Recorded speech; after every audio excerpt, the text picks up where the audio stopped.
खेसारी लाल यादव के लिए 2 अपडेट है। पहला अपडेट है कि खेसारी लाल यादव का गाना लास्ट आ चुका है बदनाम एंटरटेनमेंट से गलत जगह। आप लोग जाकर जरूर सुनिए। हाँ जी हाँ, बदनाम एंटरटेनमेंट से गाना का टाइटल है गलत जगह। और दूसरा अपडेट है कि सन ऑफ बिहार, जी हाँ, खेसारी लाल यादव का फिल्म सन ऑफ बिहार 25 मार्च, हाँ 25 मार्च, होली के शुभ अवसर पर 25 मार्च को खेसारी लाल यादव का son of Bihar movie release होने वाला है।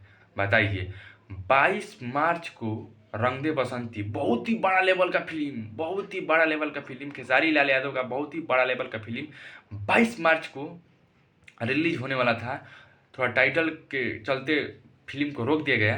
और सन ऑफ बिहार 25 मार्च को, बताइए, खेसारी एगो हीरो के 2 दिन के अंदर फिल्म, तो बताइए कि कितना घाटा जाएगा नहीं मार्केट में।